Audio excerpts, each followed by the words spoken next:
Vítám vás zpátky u naší oblíbené série. To nejlepší za posledních 14 dní na naší krásný český valorantové scéně. Tady máme náhledák, dnešní je tam Spikos, největší Viv. Tak se jdem podívat, co se navařilo. Opírá se o Radiant Spike, takže to bude cinema. Nebudeme chlapa podceňovat, každopádně introklip získal tady Fero. Obecný. A... Jo. Už se mě skoro vypadalo to slovo, kámo, já už dneska jaký slovo? Nemám na to absolutně mentál. Můžete napsat na komentářů, jaký jsi si teď chtěl říct. Hezký slovo samozřejmě, nějaký hezký slovo, který vás nebo mě nezabanuje. 12 seconds later. Juj. Co robí? Ale reprezentuje Enterprise Dress. Fero to trochu nezvládá, možná bude potřebovat coaching, to myslíš? Ale pozor. To samozřejmě tady nesmí chybět takovýhle klipy, když se tohle stane. Ano, se děje docela často. Kámo. Prostě fake je ruklo 1v2. 1v1. A Spikos. One taps. One taps. A tady... Co to je? To je speciální díl Vifu? Nebo to mě nezachrání?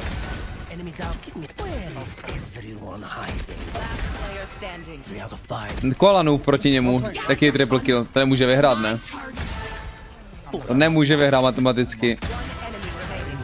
Kámo. Proč to je katnutý? Vyhrál to nebo prohrál to? Ale jako nice shots, insane shots.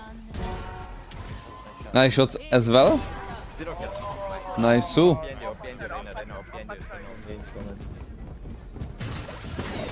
O! Hůňač! Hůňač! Jeden náboj! Prošel dopředu s tím nábojem. Co se děje? Vem si šerif. Vrátí se ti Bailey tam. Nice! To je démon. Proč jsem to neviděl na TikToku tuhle ten play. Už tohle vím, co je. On mě dal nouskem. Jo.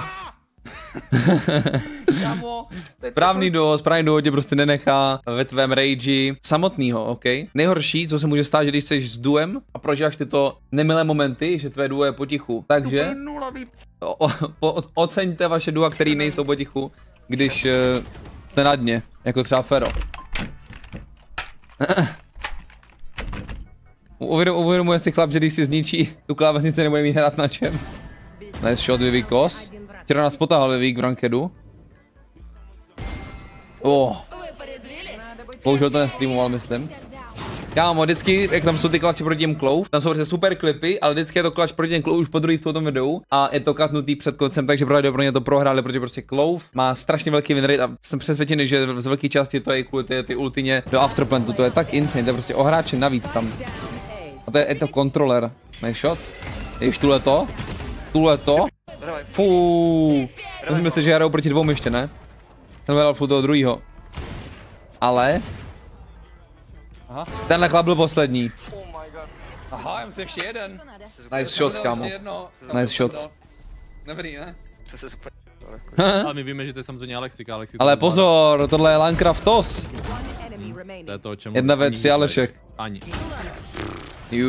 Nice shots. Do pár videí by na tomto kanále bych chtěl vydat sestřih, kde jsme vyhráli největší českou lanku 2025 o 50 000 korun. Landcraftos, Comic Konos. Takže stay tuned, pokud nám nemáš ještě odběros, zvoneček, tak ho tam mrcni. Ale pokud hodíš lajčí saktem, tak samozřejmě na tohleto video, tak budu šťastnější a motivovanější, to je jasný. Ten, co tam sedí. Aha, pak komentář samozřejmě W. Nahoře bez, on je i dole bez. Tlač proti Clove, ale je to 3v2, to by měli vyhrát, kámo. Flash takovej. Ježmarja, asi se dá. Je. Je to zachráněno. A jinak divoký sprejky. Jo. Bro přepnul na International. A tu ten klač už znám, teda tu je ten Ace. Ne, to není Ace, pardon, to je něco jiného. Bude to Ace? Já nevím už. A klidně se podívám znova na Bailey Odin. Bailey Odin jakoby nikdy nepohrdnu. To je snad jasný, ne? Joj. 0 reactions. Co to bylo za dash tohleto Fero? Teď jsem zmatenej. Jo, jak chutnej ty sluchátka. Já to sním. Dobrý klipos. 1v4 klač. Ze stavu měl 1-5 skoro Endrick před tím klačem. Wallbang jen tak jakoby na výstrahu. Výstražný wallbang. Viděl jsem mu... To tureta, pardon. Shocker na turetu, aby si nemyslela. No jasně. Ale to bylo hezký, to bylo hezký. Toto je více mistr Landcraftu. Pozor. To jak hraje? Nice shot. Hey bro, we have FK. To co je? To je kdo? To je Luvix? Takhle vypadá Luvix? To není Luvix, ne? Jak hraje? Týpek dá bench pressu to. Ať ho smoke, nemusíš to dát. Ale nemám další smoke a za chvíli bude Papita končit, tam s duo s ním. Okay. Kámo, Papam. co to je? Co to je? Vlad se prostě vyslíkl a myslíš si, že je ve fitku nebo co? Kámo, to je vypadá Luvix teďko. Kámo, já jsem tak dobrý, kámo, Klid. chápeš? Já jsem Klid. To ten chlap byl, myslím, top 4 na Landcraftu, takže samozřejmě respekt. Ještě dá špatnou to volné, tak. Je.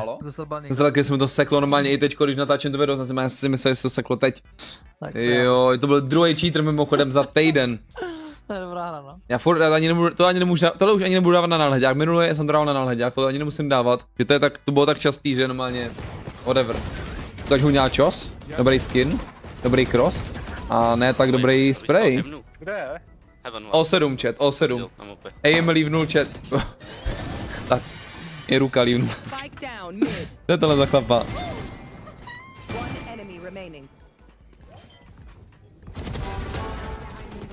To nevím, a tohle je Luvix, ale už není slíknutý tam. To se změnilo. Fero obecný, tak to bude krásný klip. A krásný viv.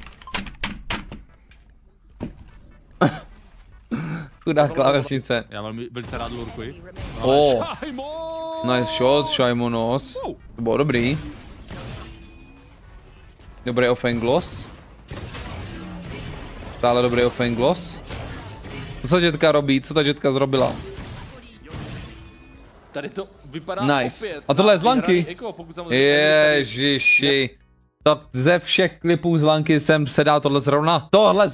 My jsme o tom bavili na streamu, že to nebyl nejlepší play, ale že to byl jako jedna z možností play, ok. Nějaký úžasný. Tady budou říkat, že to trolím, ale prostě ti co ví. Má stále A i s tím píkem na stun jsme to stále dokázali urvat, takže je v pořádku. To bylo všechno pro obecenstvo. A hlavně full vest. Vašek tady to odevzdává. Vašku. TikTok hello. Včera to má 30 FPS, že? No nic, videjko bude. A drama? Videjko bude chat z tohohle. Jste chat tady na YouTube. Double damage shock dart. O7 pro Jetku, O7. Phoenix on me. Jež tohle to je kámo nejlepší double kill, co jsem kdy dal jako do smoku. Nemám slov. To byl fakt, jsem z toho byl jako mimo. Tak moc krát děkujeme Tweezmu, samozřejmě tady trochu ještě teaser, pár klipíků ještě z vlastní kapsy vám tady hodím, abyste viděli, co se událo ještě, co nás můžete ještě v dalším videjku třeba. Já si koupil auto normálně, jak to vyflieskám ty. Bo co se tam nedostalo. Tohle to je jeden z nejlepších zakoktání, co jsem někdy slyšel, no moje Trainwreck. Já si koupil auto normálně, jak to vyflieskám.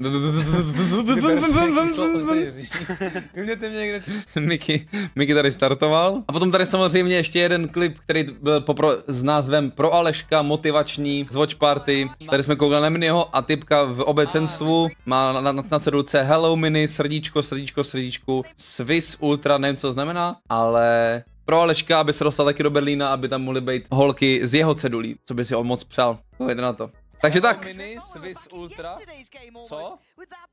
Tam ukazuje srdíčko typ. A tam byl další týpek se srdíčkem. Takže i slečny, i týpci. Všechno se dá získat, když budete v Berlíně. Já jsem se velice nasmál na tomhle videjku. To nejlepší a posledních 14 dní. Pokud i vy dokoukali to až sem, nezapomněte nechat like. Můžete napsat do komentářů, který klip vás zabavil nejvíc. Mě možná dneska pobavil nejvíc Fero, co tam rozkousal sluchátka. To je opravdu šílenec. Jo, tady jste měli teaser na Watch Party, teď utíkám fandit minimu, děláme toho spousty na streamech a samozřejmě to potom chodí na druhý kanál, pokud nemáte tam ještě Orbiros, tak se mrkněte, jmenuje se to taky Vašek, ten kanál, je tam spoustu dalších dlouhých videí. Díky moc za sledování tohle, každopádně, jak jsem říkal, díky moc za všechny lajky, pokud náhodou tady jste nový jak Orbiros, můžete sdílet, pokud jste se třeba zasmáli, chcete se zasmát s kamarády. Díky moc za sledování, teda máte doporučené video od YouTube pro vás, tady poslední nahrané video ode mě taky pro vás, vidíme se tam nebo na Twitchi, nebo druhý kanál a tak dále. Do týdne bych chtěl udělat, do pár videí bych chtěl udělat Comic Con sestřih z lanky, nebo jakože z výhry lanky. Takže stay tuned a vidíme se. Peace!